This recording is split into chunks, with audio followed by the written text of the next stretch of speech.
নূহ আলাইহিস সালামের একজন সন্তান ছিল কেনান।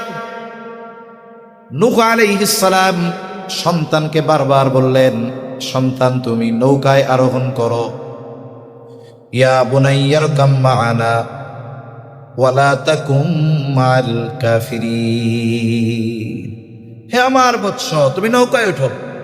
এর মধ্যে আরো কথা আছে, নৌকায় উঠো মানে ওই নৌকায় উঠার জন্য শর্ত হলো ঈমান আনতে হবে।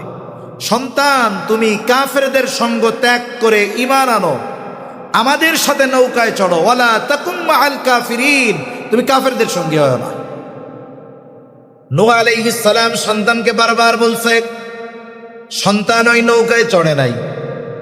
সন্তান বলে, বাবা আমি ওই পাহাড়ের চূড়ায় চলে যাব, ওই জায়গায় পানি পৌঁছাতে পারবে না। কিন্তু নূহ আলাইহিস সালামের সময়ের এই প্লাবন সাধারণ প্লাবনের মতো ছিল না। মুফাসসিরিনে কেরাম বলেন, গোটা পৃথিবীর একটু জায়গাও শুকনা ছিল না, সমস্ত জায়গাগুলো পানি দ্বারা পরিপূর্ণ হয়ে গেছে। ওনার সন্তানও মারা গেছে। কিয়ামতের দিন আল্লাহ তাআলা নূহ আলাইহিস সালামকে এই কথা বলবে না, ও পয়গম্বর নূহ, কেন আপনার সন্তান ঈমান আনলো না? আপনি জবাব দেন, এই ব্যাপারে ওনাকে জিজ্ঞাসিত হতে হবে না। কেন হতে হবে না? কারণ নূহ আলাইহিস সালাম সন্তানের ব্যাপারে চেষ্টায় কোনো কমতি করেন নাই, ত্রুটি করেন নাই। কিন্তু হেদায়েতের মালিক তো তিনি না, হেদায়েতের মালিক যিনি, তিনি কে? আমার আপনার চেষ্টাটাও এরকম হবে যে আমি আপনি আমার আপনার সন্তানকে দিনদার, মুত্তাকি, পরহেজগার, নেককার বানানোর চেষ্টা কতটুকু করেছি, এই ব্যাপারে আল্লাহর রব্বুল আলামিনের দরবারে আমাকে আপনাকে জিজ্ঞাসিত হতে হবে। এখন অনেক অভিভাবক চিন্তা করে ছোট মানুষ বড় হলে নেককার হয়ে যাবে। এই জন্য অনেক অভিভাবক ছোট বাচ্চাদেরকে দিন শেখানোর ব্যাপারে উদাসীনতা প্রদর্শন করে। এটা কখনো সমীচীন নয়। আমি আপনাদের এই কথা বলতেছি না যে আপনাদের সবার সন্তানদের আলেম বানান, সবার আলেম হওয়া জরুরি না, কিন্তু সবার মুসলমান হওয়া জরুরি। দিন শেখা সবার জরুরি।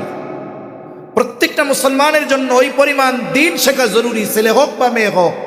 যতটুকু দিন শেখার কারণে মাধ্যমে সে নিজে পরিপূর্ণ শরীয়তের উপরে, ইসলামের উপরে চলতে পারবে, এতটুকু আমার যেমন শেখা জরুরি, আমার অধীনস্থদেরকে শেখানোর ব্যবস্থা করাটাও জরুরি। এখন আল্লাহ তাআলা সন্তান দিলেন, সন্তান এক নেয়ামত পাইলাম, এই সন্তানকে দিন শেখানো জরুরি, এটাও বুঝলাম। এখন এই সন্তানকে দিন শেখাবো কোন ওয়েতে, কোন তরিকায়?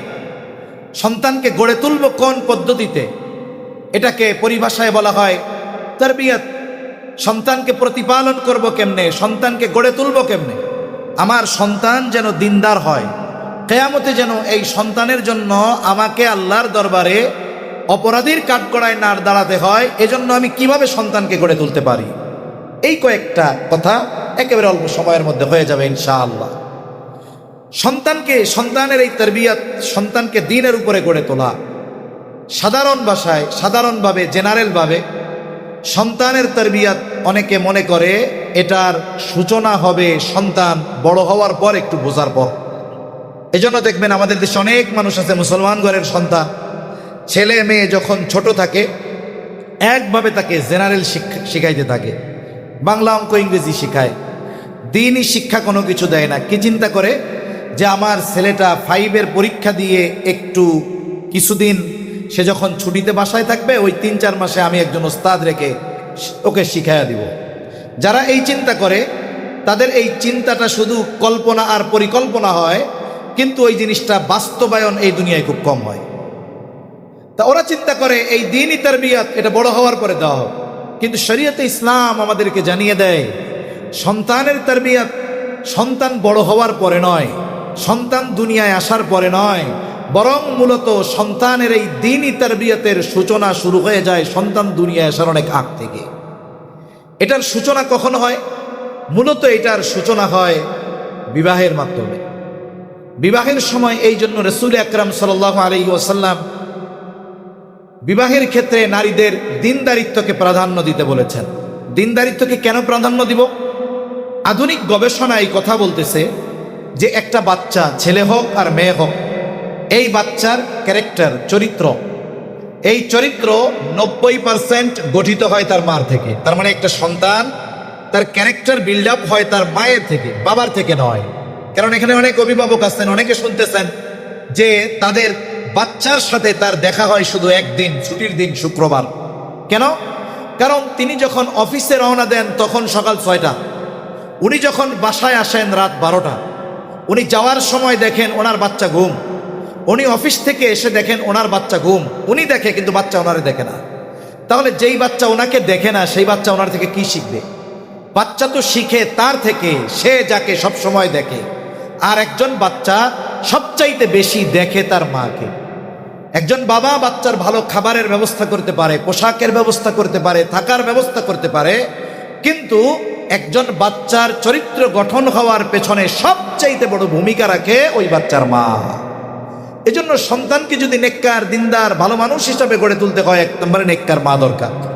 নেককার মা হলো, এরপরে নেক সন্তান চেয়ে আল্লাহর কাছে দোয়া করতে হয়। আমরা অনেক সময় আল্লাহর কাছে সন্তান চাই, কিন্তু আমাদের সন্তান শুধু সন্তান না, নেক সন্তান চাইতে হবে। আর নেক সন্তান চাওয়া এটা পয়গম্বর আলাইহিস সালামের আমল। ইব্রাহিম আলাইহিস সালাতু ওয়াস সালাম যখন ইরাকের বাবেল থেকে শামের উদ্দেশ্যে হিজরত করতেছেন, একাকী, সাথে শুধু স্ত্রী আর কেউ নাই, উনি ওই সময় আল্লাহ তাআলার কাছে দোয়া করছেন, রব্বি হাবলি মিনাস সালিহিন, রব আপনি আমাকে একজন সালেহ সন্তান দেন, নেককার সন্তান দেন। এই জন্য নেক সন্তান চেয়ে আল্লাহ তাআলার কাছে দোয়া করা, এটা ইব্রাহিম আলাইহিস সালামের আমল। মুফাসসিরিনে কেরাম বলেন এই আয়াতে এটা বোঝা যায় যে তিনি আল্লাহ তাআলার কাছে ছেলে সন্তান চেয়েছেন। হ্যাঁ, ছেলে সন্তান চাওয়াটাও ওনার আমল। তবে আমি আপনি আল্লাহর কাছে ছেলে সন্তান চাইতে পারি, কিন্তু সন্তান ছেলে হবে নাকি মেয়ে হবে এই ব্যাপারে নিয়ন্ত্রণ দুনিয়ার কারো হাতে নাই, একমাত্র যার হাতে তিনি কে? আল্লাহ তাআলা। ছেলে দিক মেয়ে দিক, রাগ হওয়া যাবে না। এই আধুনিক সভ্য সমাজ আমরা দাবি করি, এই সময়টাতেও যদি কারো কন্যা সন্তান হয় বারবার সে বেজার হয়ে যায়, অথচ এটা উচিত নয়।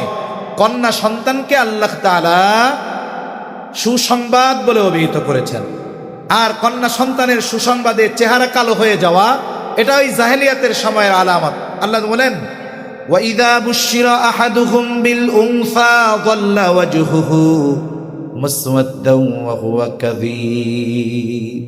তাদেরকে যখন কন্যা সন্তানের সুসংবাদ দেওয়া হতো, যাল্লা ওয়াজহুহু, তাদের চেহারা অন্ধকারাচ্ছন্ন হয়ে যেত, কালো হয়ে যেত।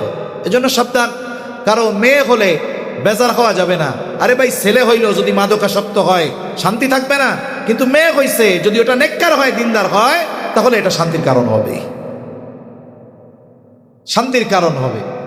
সম্মানিত উপস্থিতি, এইবার এই দুইটা হলো, এরপরে সন্তান দুনিয়ায় ভূমিষ্ঠ হবে। আসতে হুজুর চলে আসছে, আলহামদুলিল্লাহ আলহামদুলিল্লাহ।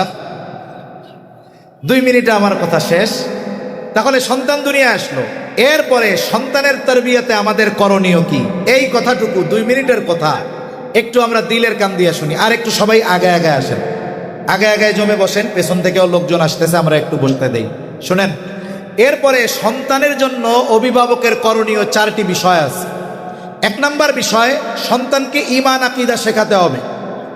সন্তানকে যদি ঈমান আকীদা শেখানো না হয় তাহলে কি হবে জানেন? ওই সন্তান যদি ঈমান আকীদার ব্যাপারে অজ্ঞ থাকে, তাহলে ওই সন্তান বড় হয়ে নামাজি হবে, মসজিদে যাবে, কিন্তু দেখা যাবে ঈমান আকীদা ঠিক না থাকার কারণে ঈমান বিধ্বংসী কথাবার্তা বলে।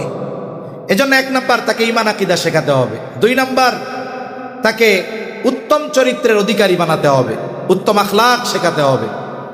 1 সেকেন্ডকে যদি 100 ভাগ করা হয়, ওই একটা ভাগকে বলে একটা ন্যানো সেকেন্ড। তার মানে আমার আপনার হায়াতের এমন কোনো সময় অতিবাহিত হয় না যেই সময়টাতে আমরা আল্লাহ তাআলার নেয়ামত ভোগ করি না। এই যে সুস্থ আছি, নেয়ামত। দিনের কথা বলতে পারতেছি, শুনতে পারতেছি, নেয়ামত। এই অগণিত নেয়ামতের মধ্যে অন্যতম এক দামি নেয়ামত সন্তান। সন্তান এক দামি নেয়ামত। যে বিবাহ করেছে কিন্তু বছরের পর বছর সন্তান হয় না, তাকে গিয়ে জিজ্ঞাসা করবেন যে সে কতটা হতাশ, কতটা কষ্টে আছে এই নেয়ামত না পেয়ে। যদি কারো ক্ষেত্রে এমন হয় যে আল্লাহ তাআলা তাকে অঢেল সম্পদ দিয়েছে, এত সম্পদ, কোটি কোটি টাকা আল্লাহ তাআলা তারে দিয়েছে, তার গাড়ি বাড়ি ব্যবসা কোনো কিছুর অভাব নাই, কিন্তু আল্লাহ তাআলা তাকে কোনো সন্তান দেয় নাই। এখন এই ব্যক্তিকে যদি জিজ্ঞাসা করা হয় যে আল্লাহ তাআলা আপনাকে এত সম্পদ না দিয়ে যদি জীবন চলার মতো সম্পদ দিত, আর যদি আল্লাহ তাআলা দুইটা সন্তান দিত, আপনার কাছে কোনটা পছন্দনীয় ছিল?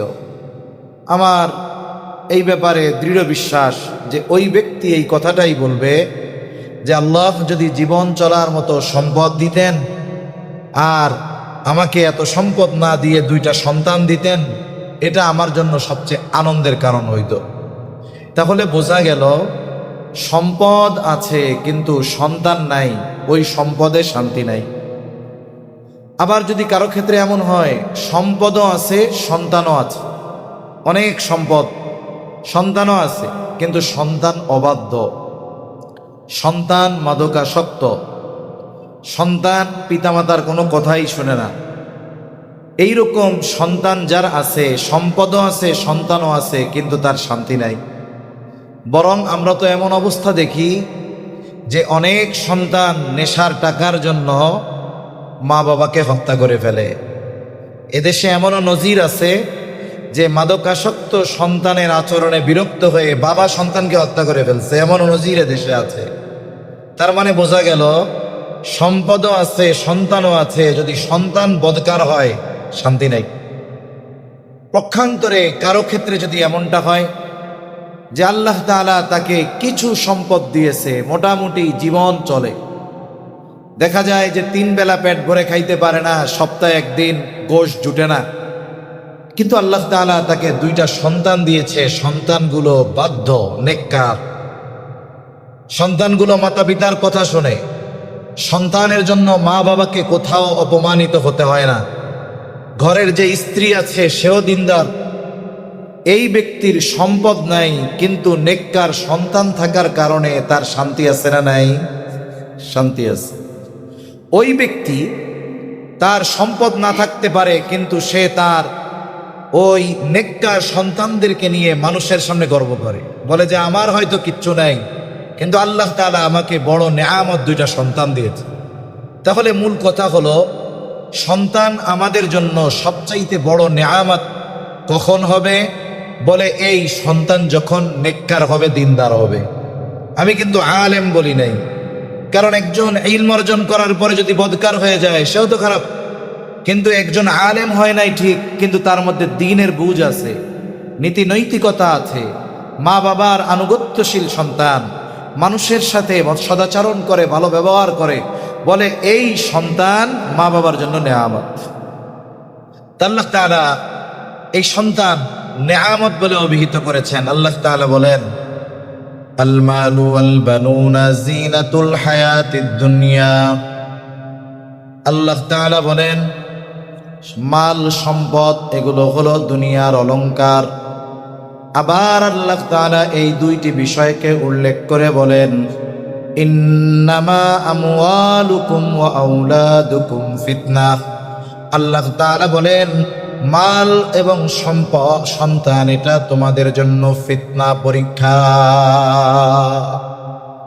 যেই সন্তান আর সম্পদকে আল্লাহ তাআলা দুনিয়ার অলংকার বললেন, আবার আল্লাহ তাআলা ওই সন্তান আর সম্পদকে বলতেছেন এটা তোমাদের জন্য ফিতনা।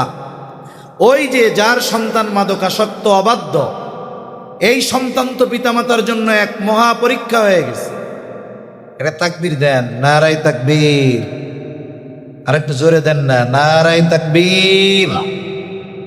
আলহামদুলিল্লাহ, জোরে বলেন আলহামদুলিল্লাহ। আজকের আমাদের এই আয়োজনের মধ্যমণি যিনি, সুলতানুল ওয়াইজিন মাওলানা খালেদ সাইফুল্লাহ আইয়ুবী হাফিজাহুল্লাহ, হযরত চলে আসছে, এই রুমের মধ্যে মাত্র ঢুকছে। আপনাদের যেই অপেক্ষা, এই অপেক্ষার অবসান ঘটছে। আসলে আজকের শুক্রবার আর অন্যান্য শুক্রবার এক না।